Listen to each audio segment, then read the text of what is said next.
Assalamualaikum, sahabat cendekia, selamat datang di Pustaka Kampus. Di sini saya akan mempresentasikan tentang salah satu kerajaan yang pernah ada di bumi Nusantara, yakni sejarah singkat Kerajaan Kediri. Oke, langsung saja konten sejarah Kerajaan Kediri. Yang pertama latar belakang, kedua kehidupan politik, ketiga raja-raja yang pernah memimpin, keempat maha menteri, kelima kelompok rakyat ring parkir-parkiran, keenam kehidupan ekonomi, ketujuh kehidupan sosial budaya, kedelapan faktor kemunduran.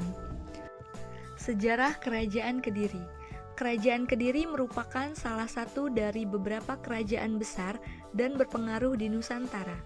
Kerajaan Kediri atau juga sering disebut Kerajaan Kadiri hadir di Nusantara pada tahun 1045 Masehi sampai tahun 1222 Masehi.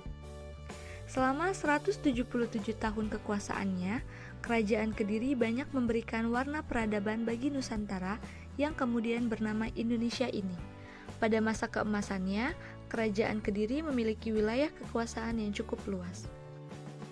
Pada masa pemerintahan Sri Jayabaya, kerajaan ini meliputi seluruh Jawa dan beberapa pulau di Nusantara, bahkan sampai mengalahkan pengaruh Kerajaan Sriwijaya di Sumatera.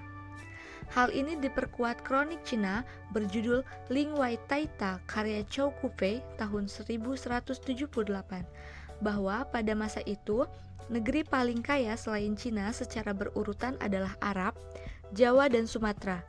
Saat itu yang berkuasa di Arab adalah Bani Abbasiyah, di Jawa ada Kerajaan Kediri, sedangkan Sumatera dikuasai Kerajaan Sriwijaya.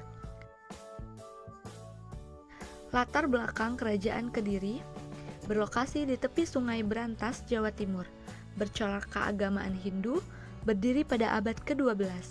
Kediri atau Kedari berasal dari kata Kadri, yang berasal dari kata Sangsekerta, yang berarti pohon, pace, atau mengkudu.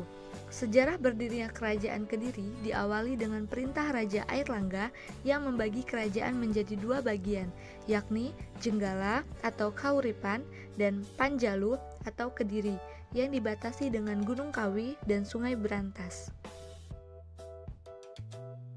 Kehidupan politik, pemerintahan dan lencana.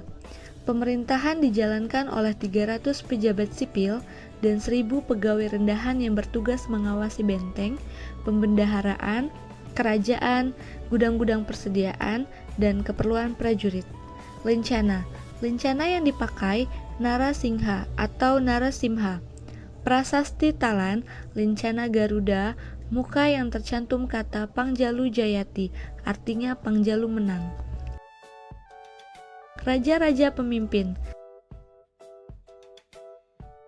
Sri Samarawijaya, Sri Bameswara, Prabu Jayabaya, Sri Sarweswera, Sri Aryeswara.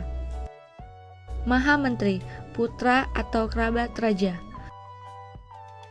Pertama, Maha Menteri Rakyat I Hino, kedua, Maha Menteri Rakyat I Sirikan, ketiga, Maha Menteri Rakyat I Halu. Rakyat ring parkir-parkiran tugas eksekutif. Pertama, Rakyat Kanuruhan, kedua, Rakyat Maha Menteri I Rangga, ketiga, Rakyat Mapati. Kehidupan ekonomi.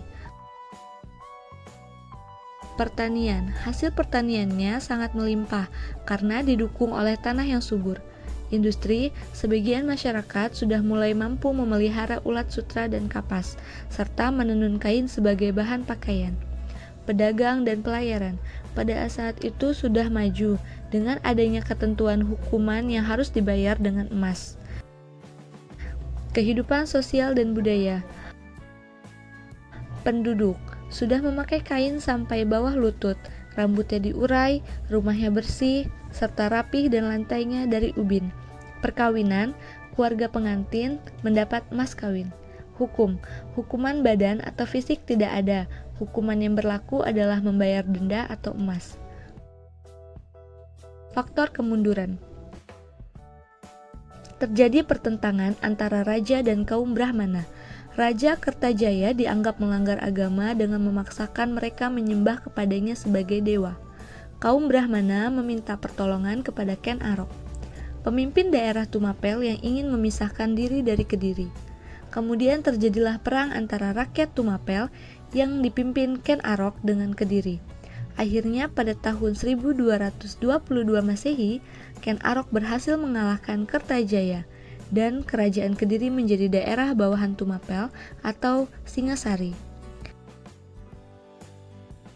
Oke, terima kasih yang sudah menonton video ini. Jangan lupa like, comment, and subscribe video ini. Saya akhiri, wassalamualaikum warahmatullahi wabarakatuh.